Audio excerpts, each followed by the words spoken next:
right, hey, what's going on? Welcome into my channel where we talk about doing in-home elderly care for a loved one. Like I always say, it doesn't have to be a loved one. Although I wouldn't imagine you'd be doing it for somebody you disliked or didn't have any kind of affinity for. Most likely will be a family member, doesn't have to be a family member.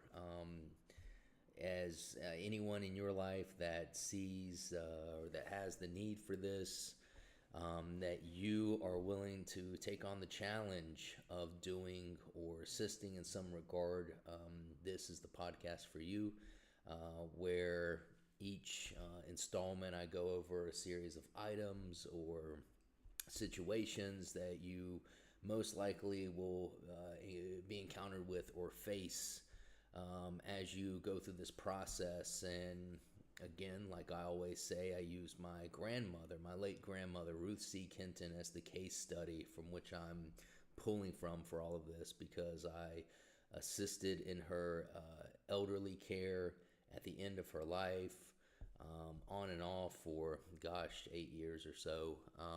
But then full time in the last couple of years of her life, where I was living with her. I was one of her primary caretakers, and then at times the primary caretaker for her. So, if you've watched any of these videos, you know that I'll pick a subject or topic, whatever, each time and go over some stuff. This week is, let me get the slide here and go ahead and switch over to it. I'm calling it Customer Lessons. And as I was putting that together, I don't even know if that's the right way to say this is customer lessons. The point I'm trying to get by saying customer lessons are things that you're going to learn along the way. Not even specifically, like I've talked about some things that you learn along the way. Like one of the videos is about family secrets, or learning things about the customer, learning things about the family that you didn't know. Or something that you had an earlier conception that it was a different way, and then come to find out it's the exact opposite, or it's just not the way that you thought that it was. That could be something that you learned. I'm not talking about that here. This is more like life stuff, or something that's more applicable to more applicable to your world, that's outside of specifically, like you find out a family secret that's kind of something that's very specific to your family and isn't going to necessarily have the same impact on topics or things outside of your family. So here I'm talking about things that would have a larger impact, or things that you could take away from you, or from the experience, take with you from the experience. So I'll go ahead and throw up the slide here like I normally do. Let me get here to it. Boom.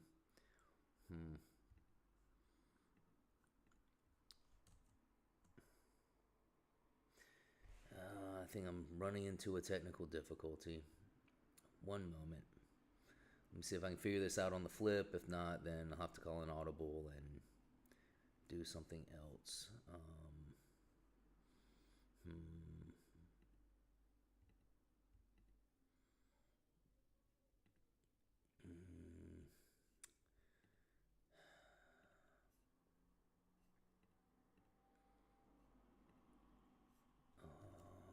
Why is this not doing what I want it to do?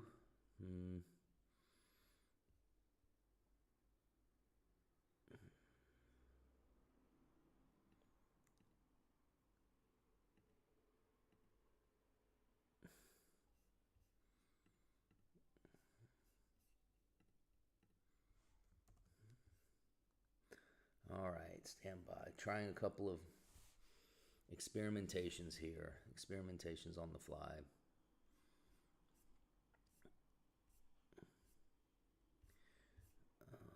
Let's see if that's got it. And it doesn't.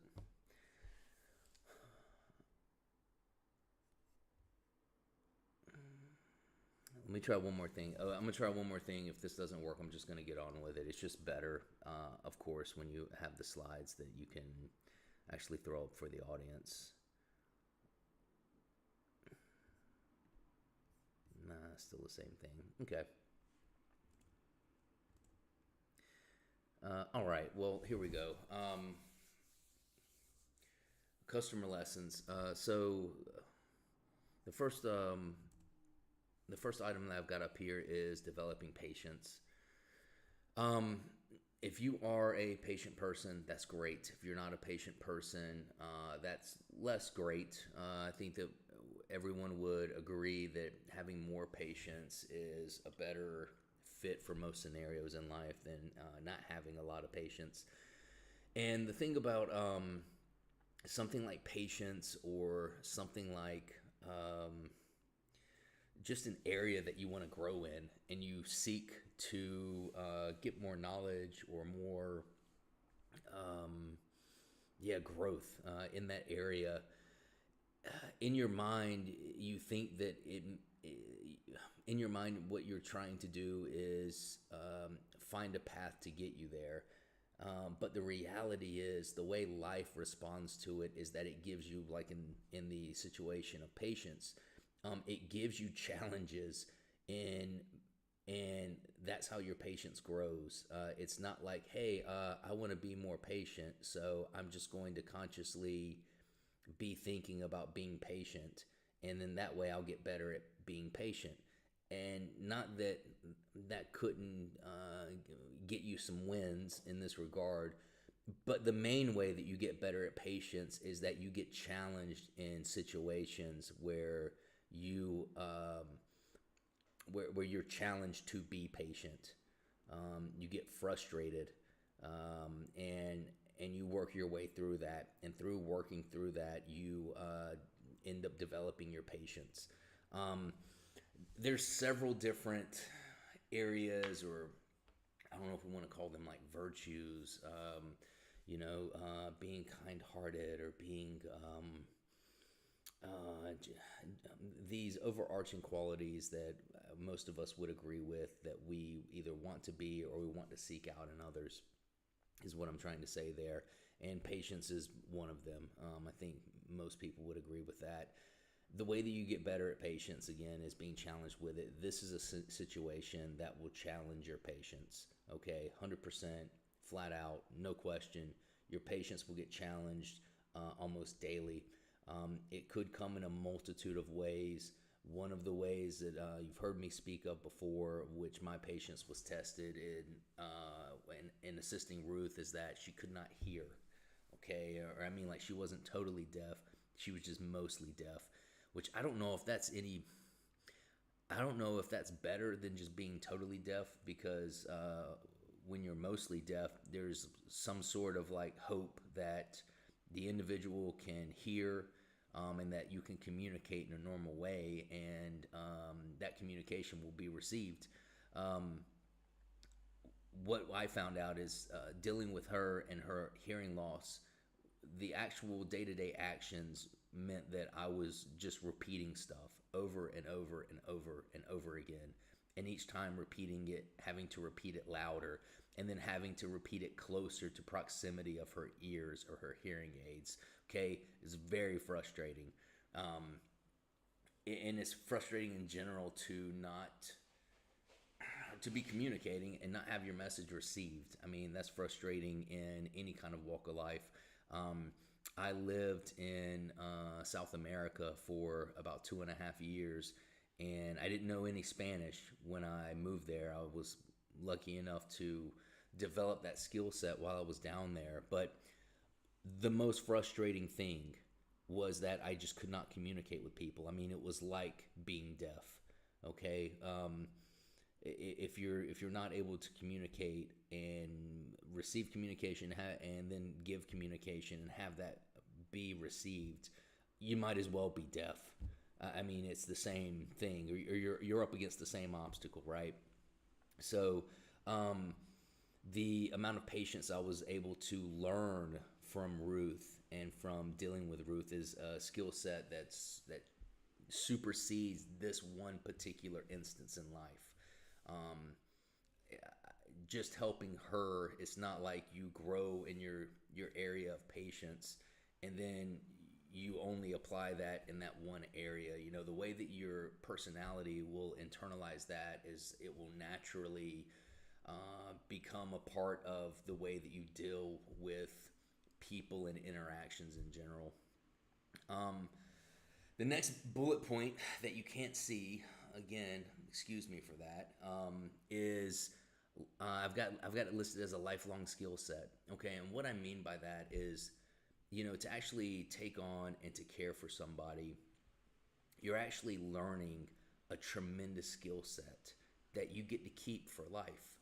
Um, what does that mean? Well, it's all the stuff that we're talking about. The whole reason that I've been able to put together the information that I've been able to put together and put out here, as imperfect as it is, because it is imperfect.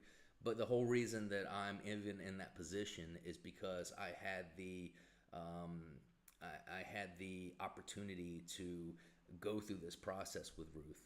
Okay, and now when it comes to caring for elderly people, and again, it's imperfect. When it comes to caring for elderly people, though, man, bro, I could do that. I could. My confidence is through the roof, is what I'm trying to say. Like, I have no doubt in my mind, if this situation were to ever come up again in my life, and maybe it will, maybe it won't, or maybe it comes up in somebody else's life that I know, or somebody that's watching these videos, whatever it might be, totally confident. Totally confident. And again, imperfect. Not saying that I would know exactly what to do and have all of the answers and everything, but it's a skill set that I am as confident in as a skill set that I have in my profession.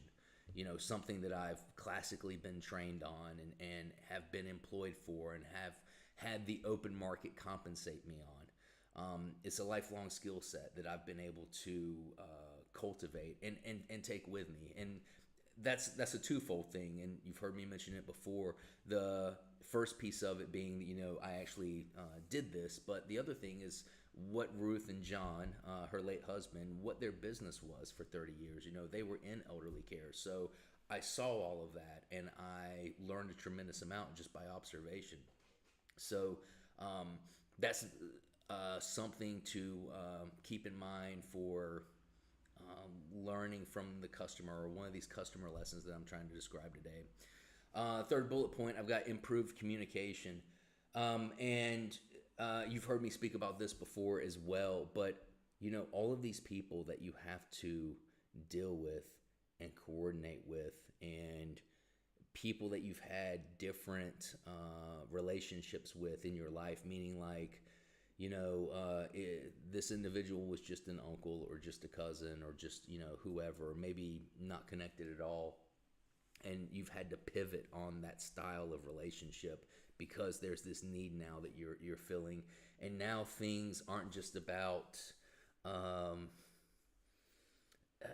just the usual family stuff, getting together for Thanksgiving and having, just that general conversation, which is so easy and common to have with many relatives. Hey, oh, so what are you studying now in school? Or just some general small talk, conversation. The conversations now are focused on, caring for the customer, but there's actually, some weight behind it where, hey, there's a need. I need some assistance in this need, and it has to produce an outcome, because if it doesn't, then the current state of things is unsustainable. So, how do we do that? That's probably a different conversation than what you've had with these individuals before. And growing in that skill set is tremendous. Some people struggle with having difficult conversations. They might even especially struggle with having difficult conversations with family, loved ones. I'll tell you something about our family, and one of the struggles with communicating is that there's a sense where you don't really want to rock the boat. Okay, maybe you can relate to this or understand this. So sometimes difficult conversations didn't happen, or they were put off and put off and put off and kicked down the road until we got to a point where we actually had to face it. Okay, and the spirit behind that is that there's a sensation of, well, you don't want to rock the boat, so I can't bring up this difficult conversation, et cetera, et cetera. And we had to, you know, we had to for Ruth's sake, and then for the sake of people like myself and the other caretakers that were actually on the ground every day handling stuff. Um, that again is a tremendous skill that doesn't just end whenever your time with the customer ends. That's something that you internalize and you take with you, and you get to where you practice it so well. And even like difficult conversations, negotiations, I'm good at. I still would like to grow and be better, because I would say I haven't mastered it yet, and that's really the level I'd like to get to with it, is being able to master doing that. But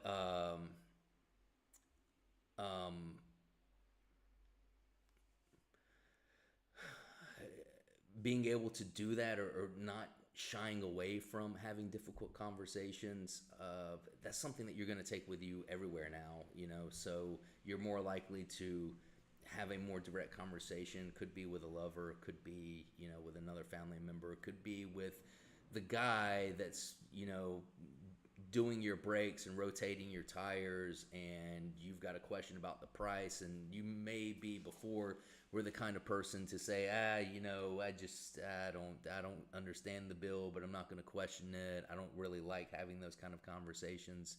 I mean, incremental improvements, you know, it doesn't happen overnight, doesn't happen all at one time, but if you can be 1% better at it every time you do it, well, heck, over time, that's tremendous.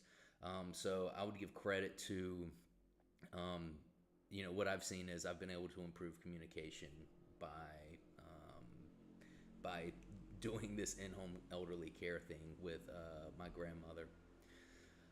Improve life focus. This is my last bullet point. Improve life focus. Um, I think a lot of things in life, you you're kind of going with the information that you have at the time. And I was thinking about this before I even started, and I thought that I already knew how I wanted to say it. Now I'm starting to say it, and I'm not 100% sure it's coming out right. But saying, like, if you want to go to college, you have two opportunities to go to college. You could go to UNC or Duke, right? Or you have, you could date this person or this other person, or you could buy this car or this other car, okay? And there's a lot of, a lot of that is just whatever your preference is to choose, and you're probably going to be, fine either way. Um, but you're just going off of, you know, preference, or maybe you looked at the Carfax and one's got a slightly better Carfax than the other, or whatever it might be, and you're just kind of going off of that, right, and making the best decision, or whatever the best perceived decision is. But, you know, if things are close enough, so, you know, Duke and UNC, maybe you've got a preference on which one you want to root for in sports, but if you go to either of those schools, you're probably going to be okay. You know, one, if they both have an accounting program, Duke's accounting program is this, UNC's program, accounting program is that, you're probably going to be fine either way. Same thing with the car. One's a 2016 something something with 50,000 miles on it. The other one's a 2017, or maybe it's a 2016 as well, with you know, 45,000 miles on it. Well, okay, they're probably roughly about the same. There's not really a whole lot of difference there. You're probably going to be fine either way. The point that I'm trying to make here, very long-winded, so thank you for staying with me, about improving your life focus, is that, like, there was absolutely no question that what I was doing was the right thing to do and was moving in the right direction. See, like with those other things, there's like some negotiation about, maybe I don't know if this is right. Buying a car is a big deal. I'm not sure. I know I mentioned relationships too. That is a little bit different than what I'm saying here. But in theory, I know it doesn't work this way, but in theory, if you're looking at dating one person or the other and they're close, to the kind of person that you're looking for, chances are you most likely would be safe with either one, even though, again, I know it doesn't work that way. But the life focus that you're able to, the clarity that it brings by doing something that is purely to help somebody else and to um, give them safety and the reassurance that they need in their most vulnerable moments is huge. And there's no I, it, my experience, I was frustrated a lot of the time going through it, and it was difficult a lot of the time, but never, ever, ever did I question if it was the correct thing to do or the right thing to do or anything like that. Those were never the questions. And there is something to be said uh, about having that kind of focus or taking on a challenge that has that kind of focus. Um, it can really, again, all these other items that I've listed, I'm describing how they kind of spill out into the rest of your life. This is the same thing too, like, because once you do something like that and you experience that, well, then you start to seek it out, and then you start to see where certain things in life don't have that, and you're kind of like, oh, well, that's not really what I'm looking for anymore, So, um, yeah, I might do a part two here. This is this has been one of my roughest podcasts, so I might do a part two and hopefully shore some of this stuff up because I think I've been a little all over the place today. But I appreciate you joining me and watching this. If you've gotten this far in the video, the last slide that I throw up at the end is always my question slide. If you've got questions, I'd love to hear them, answer them, or help you work through the process. Mario at thealphaitalian.com. Give me your name and your location, and then I can bring it on here and discuss it and go over it and hopefully give you some value in a response. So if that's something that fits for you, please shoot me a message. All right, okay, I'm gonna wrap it up. I'm already right. I'm gonna wrap it up before I start mumbling and stumbling and making it even worse for myself. So, all right, thank you everybody. Appreciate you watching. See you next time.